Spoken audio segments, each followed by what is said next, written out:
عالم اسلام کا عظیم اور ہندوستان کو فتح کرنے والا پہلا نوجوان مسلم سپہ سالار محمد بن قاسم 75 ہجری کو طائف کے مقام پر پیدا ہوا۔ باپ کا نام قاسم اور دادا کا نام محمد تھا۔ جب بڑا ہوا تو اس وقت مسلمانوں کا خلیفہ ولید بن عبد المالک تھا اور مسلمانوں کا دارالخلافہ دمشق شہر تھا۔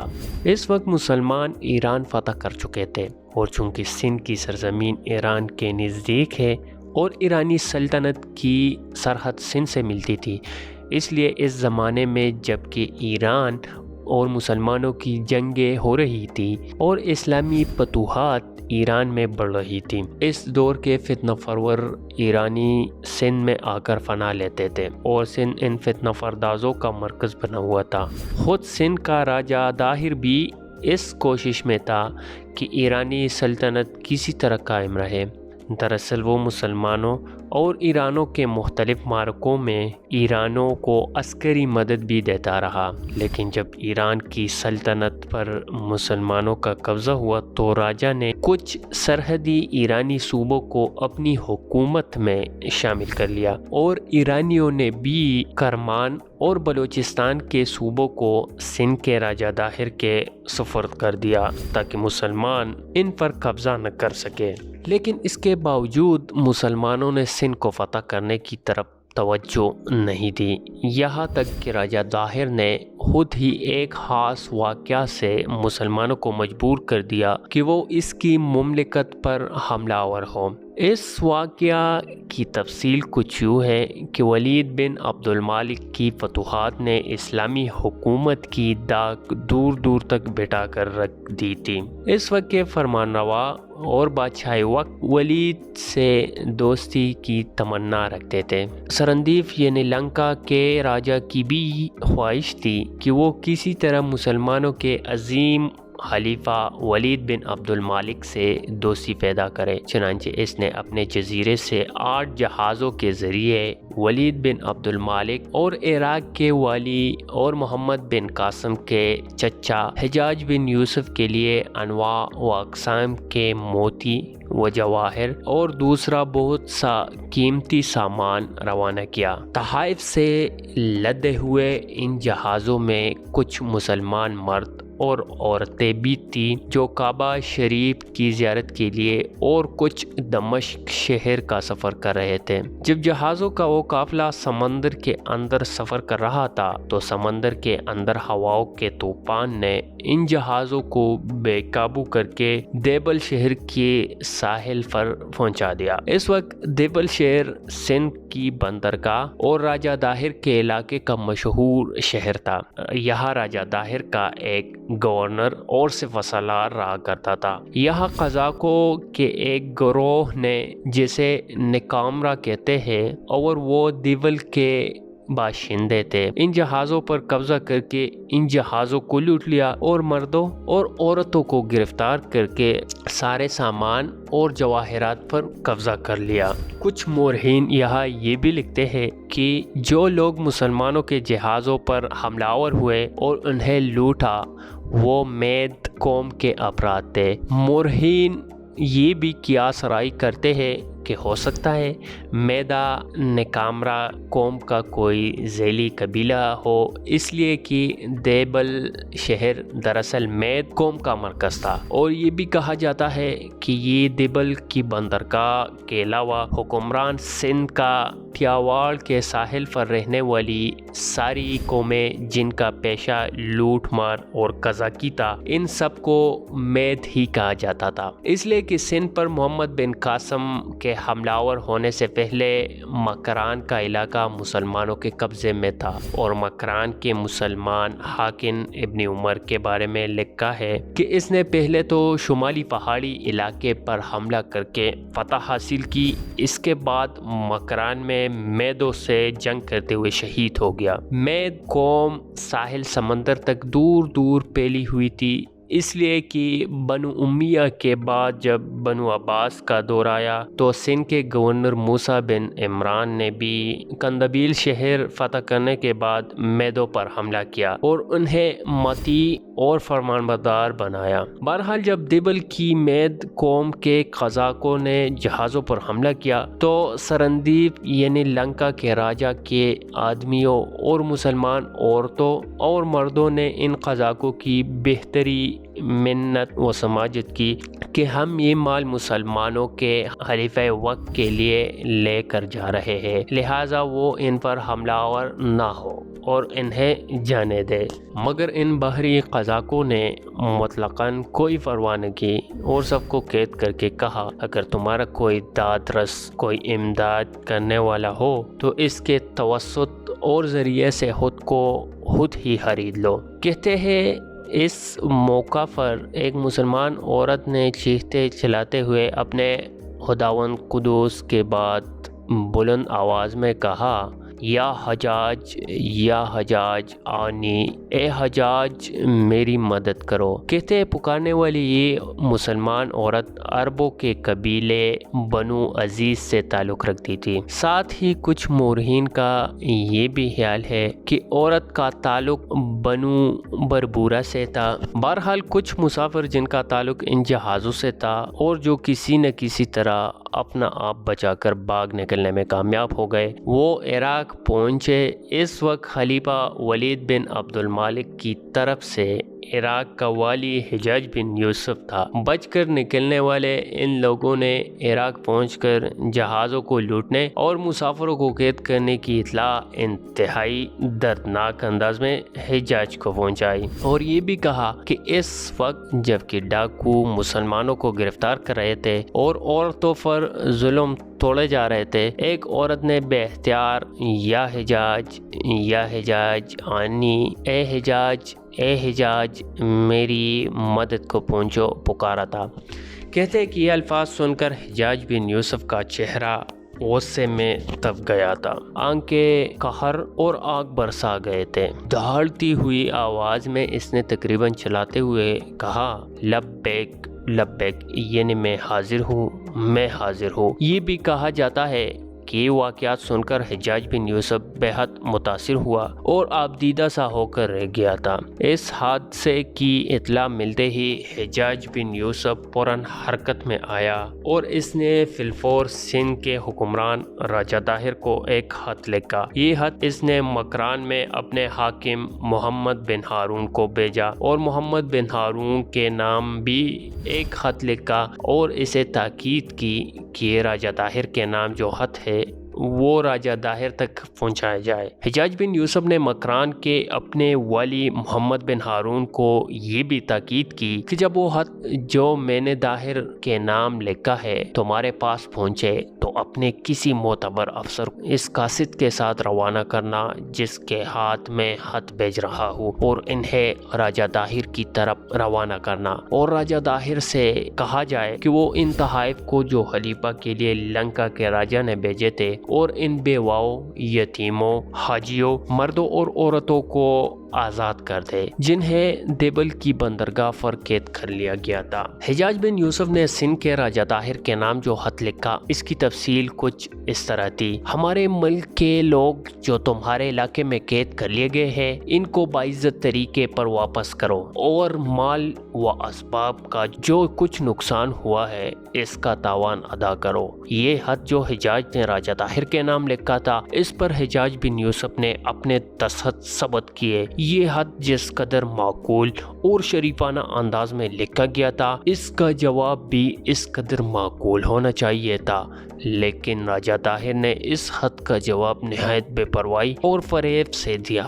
اس نے کہا یہ کام میرا نہیں بلکہ بحری ڈاکوؤں اور قزاقوں کا ہے جن سے میرا کوئی تعلق اور واسطہ نہیں۔ راجہ طاہر کی غیر معقولیت اور اس کے فریب اور دھوکہ دہی کا اندازہ اس سے بھی ہوتا ہے کہ بعد کے دور میں جب محمد بن قاسم نے ہندوستان پر حملہ کیا اور آگے بڑھتے ہوئے اس نے الور شہر کو فتح کیا تو ان جہازوں کے مسافر الور شہر کے قید خانے سے نکالے گئے تھے۔ مورخین لکھتے ہیں کہ اگر بحری ڈاکوؤں نے ان مسافروں کو گرفتار کیا تھا تو سرکاری جیل خانے میں ان کے برآمد ہونے کی وجہ ہو ہی نہیں سکتی تھی، سوائے اس کے کہ راجہ طاہر کے جواب کو ایک فریب سمجھا جائے۔ سندھ کے راجہ طاہر کا یہ جواب جب عراق کے مسلمان والی حجاج بن یوسف کو ملا تو اس نے مسلمانوں کے خلیفہ ولید بن عبد المالک کے پاس ایک عرضداشت بھیجی اور تمام حالات لکھ کر سندھ پر حملے کی اجازت طلب کی، لیکن ولید نے ان کی اجازت نہ دی۔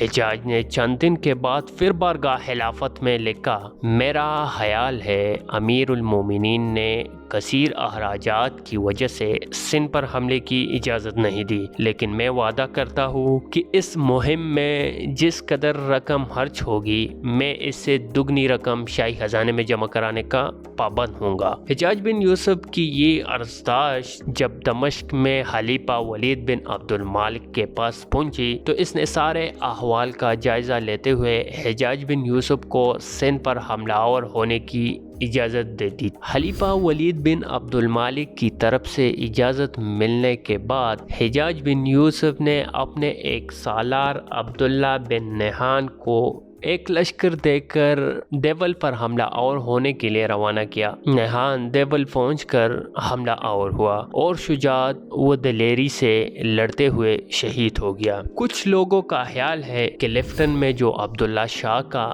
مقبرہ ہے یہ دراصل عبداللہ بن نہان ہی کا مقبرہ ہے جو سندھ کی فتح کے لیے آئے تھے اور جن کو حجاج نے دیول پر حملہ آور ہونے کے لیے روانہ کیا تھا۔ بہرحال جب عبداللہ بن نہان دیول پر حملہ آور ہوتے ہوئے شہید ہو گئے، یہ مہم ناکام ہوئی۔ تب حجاج بن یوسف نے اپنے ایک اور سالار بدیل کا انتخاب کیا۔ بدیل اس وقت عمان شہر میں قیام کیے ہوئے تھا۔ حجاج بن یوسف نے اس کے لیے حکم جاری کیا کہ وہ فی الفور دیول پر حملہ آور ہونے کے لیے کوچ کر جاؤ۔ بدیل کے ساتھ اس وقت صرف 300 مسلح جوان تھے۔ اس کے ساتھ ہی حجاج بن یوسف نے مکران کے اپنے مسلمان والی محمد بن ہارون کو فرمان جاری کیا کہ بدیل تمہارے پاس پہنچ رہا ہے، تم اپنی طرف سے اسے 3000 کا ایک لشکر مہیا کرو تاکہ اس لشکر کے ساتھ وہ دیول پر حملہ آور ہو کر اپنی جنگی قیدیوں کی رہائی کا سامان کرے۔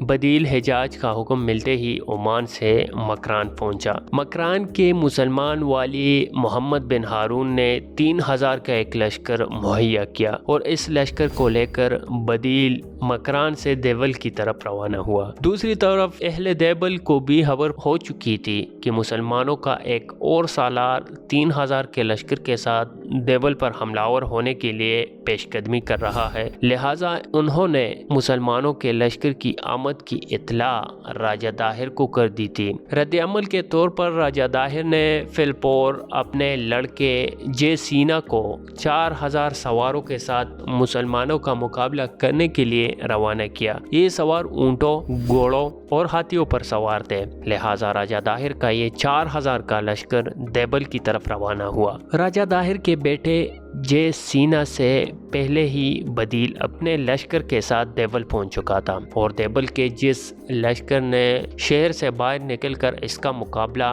کرنا چاہا اسے بدیل نے بدترین شکست دے دی تھی۔ اس طرح وہ لشکر شہر میں محصور ہو گیا تھا۔ اتنی دیر تک 4000 کا لشکر لے کر راجہ طاہر کا بیٹا بھی وہاں پہنچ گیا۔ مسلمانوں اور راجہ کے لشکر کے درمیان دیول کے نواح میں گمسان کارن پڑا۔ کہتے یہ لڑائی صبح سے شام تک جاری رہی۔ دونوں طرف کے لشکر بڑی بہادری اور جرات مندی سے لڑے۔ قریب تھا کہ مسلمانوں کو فتح نصیب ہو جاتی کہ بدیل کا گھوڑا راجہ طاہر کے لشکر کے ہاتھوں کو دیکھ کر بڑکا اور بتکا۔ اس پر بدیل اپنے گھوڑے سے گر پڑا۔ اس کا گھوڑے سے گرنا تھا کہ راجہ طاہر کے لشکریوں نے اسے گھیر کر گرفتار کر لیا اور اسے شہید کر دیا۔ اس طرح مسلمانوں کے سپہ سالار کے جنگ میں شہید ہو جانے کے بعد مسلمانوں کو فصفائی اختیار کرنا پڑی اور اس طرح دوسری بار بھی مسلمان دیبل کو فتح کرنے میں کامیاب نہ ہوئے۔ مورخین لکھتے ہیں کہ حجاج بن یوسف کو جب بدیل کے دیبل کے نواح میں شہید ہونے کی خبر ملی تو اسے بے حد دکھ اور صدمہ ہوا۔ اس کے دکھ اور افسوس کا اندازہ اس سے لگایا جا سکتا ہے کہ اس نے مؤذن سے التماس کی کہ جب تو اذان کہے تو اذان کے بعد مجھے ہر روز بدیل کا نام یاد دلایا کرے تاکہ میں اس کے لیے اس وقت تک دعا کرتا رہوں جب تک میں اس کا بدلہ نہیں لیتا۔ کہتے ہیں بعد میں ایک شخص جو بدیل کے ساتھ جنگ میں شامل تھا حجاج بن یوسف کی خدمت میں حاضر ہوا اور اس نے حجاج بن یوسف کے سامنے بدیل کی شجاعت و جرأت مندی کے واقعات بیان کیے۔ اس نے وہ سارے حالات حجاج بن یوسف سے کہے جو اس نے اپنی آنکھوں سے دیکھے تھے۔ اس نے حجاج سے یہ بھی کہا کہ میں اس وقت وہی تھا جب بدیل شہید ہوا اور لشکر اسلام کو شکست کا منہ دیکھنا پڑا۔ جب وہ تمام واقعہ بیان کر چکا تو حجاج نے بے پناہ غصہ اور خفگی کا اظہار کرتے ہوئے اسے مخاطب کیا، اگر تو بہادر آدمی ہوتا تو بدیل کے ساتھ جان دے دیتا اور واپس نہ آتا۔ پھر اس نے حکم دیا کہ اس شخص کو سزا دی جائے۔ بدیل کی شہادت کے بعد سندھ میں نہرون شہر کے لوگوں نے مسلمانوں سے ڈر کر آپس میں مشورہ کیا کہ یقیناً عرب اپنے مرنے والے سالاروں کا انتقام ضرور لیں گے اور ان کے حملے کا پہلا نشانہ بھی ہم ہی لوگ بنیں گے۔ اگر ان کے زبردست انداز میں حملہ آور ہونے سے پہلے ہی ہم ان کی اطاعت قبول کر لیں تو ہمارا شہر بربادی اور تباہی سے محفوظ رہے گا۔ نیرون نام کا یہ شہر موجودہ حیدرآباد تھا۔ مورخین لکھتے ہیں کہ حیدرآباد کا پورا نام نیرون ہی تھا۔ اس شہر کی بنیاد نبوت اور ہجرت کے درمیانی عرصہ میں پڑی۔ مغلوں کی فتح کے بعد اس شہر کا نام حیدرآباد مشہور ہوا، اس لیے کہ ایک حاکم حیدر علی ارغون نے اس شہر کو نئے سرے سے تعمیر کرایا تھا۔ یہ فیصلہ کرنے کے بعد نیرون شہر کے لوگوں نے حجاج بن یوسف سے رابطہ کرنے کا فیصلہ کیا۔ اس وقت نیرون شہر کا حاکم ایک شخص سندر تھا، وہ بدھ مت کا پیروکار تھا اور راجہ داہر کا ماتحت بھی تھا۔ اس نے راجہ داہر کو بتائے بغیر ایک وفد اپنی طرف سے حجاج بن یوسف کی طرف روانہ کیا اور حجاج بن یوسف کی خدمت میں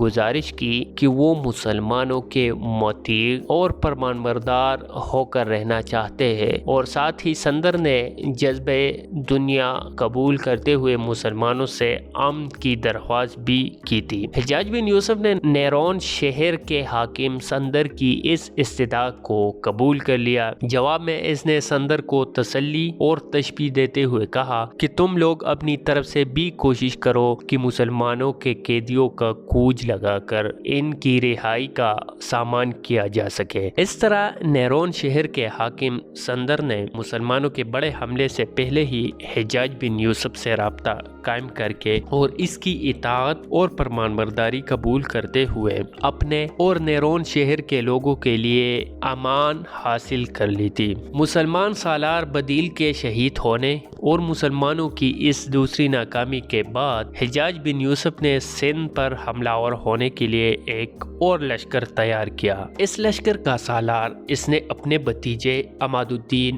محمد بن قاسم کو مقرر کیا۔ مسلمانوں کے اس کم عمر عظیم جنگجو فاتح محمد بن قاسم کی داستان اور فتوحات کی فہرست کا بقایا حصہ اگلے ویڈیو میں ملاحظہ کیجیے۔ تب تک کے لیے اللہ نگہبان۔